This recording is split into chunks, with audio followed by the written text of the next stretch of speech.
అండి, నేను మీ డాక్టర్ వివేక్, మీ ఈఎన్టీ సర్జన్ని. ఈరోజు మనం మాట్లాడుకునే టాపిక్ సైనసైటిస్. మనం ఇంట్లో ఎటువంటి జాగ్రత్తలు ఈరోజు మాట్లాడుకుందాం.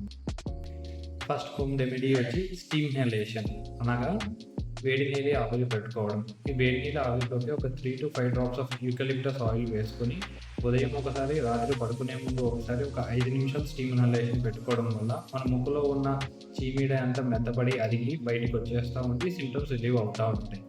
సెకండ్ హోమ్ రెమెడీ వచ్చి నేసల్ డౌషింగ్ ఆర్ నెటీ పాట్ టెక్నిక్.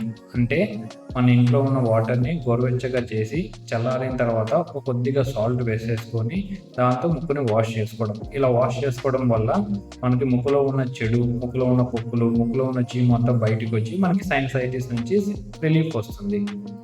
మూడో హోమ్ రెమెడీ వచ్చి మన food with anti bacterial and anti inflammatory properties ఉండేటివి తీసుకోవాలి. అనగా మనకి గార్లిక్ కానీ, జింజర్ కానీ, ఆనియన్స్ కానీ ఇవి ఎక్కువ మన డైట్లో ఇంక్లూడ్ చేసుకోవడం వల్ల వాటిలో ఉన్న anti bacterial and anti inflammatory properties వల్ల మన సైనసైటిస్ సిమ్టమ్స్ నుంచి రిలీఫ్ వస్తుంది. నాతో హోమ్ రెమెడీ వచ్చి హ్యూమిడిఫైయర్ వాడడం. ఈ హ్యూమిడిఫైయర్ వాడడం వల్ల మీ ఇంట్లో ఉన్న గాలిలో తేమ పెంచి ఈ తేమ ఉన్న గాలిని మీరు పీల్చుకున్నప్పుడు దానివల్ల మీ ముక్కులో ఉన్న పొక్కులు కానీ, గట్టిపడిన చీము కానీ అంత మెత్తపడిపోయి అవన్నీ బయటకు వచ్చి మీ సైనసైటిస్ సిమ్టమ్స్ రిలీవ్ అవ్వడానికి ఉపయోగపడుతుంది.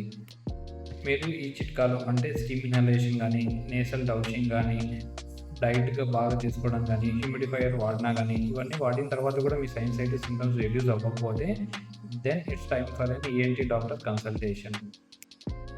మీకు ఈ వీడియో కానీ నచ్చితే లైక్ చేయండి అండ్ మీ ఫ్రెండ్స్ అండ్ ఫ్యామిలీ మెంబర్స్లో ఎవరైనా సైనసైటిస్తో సఫర్ అవుతుంటే వాళ్ళకి ఈ వీడియో షేర్ చేయండి.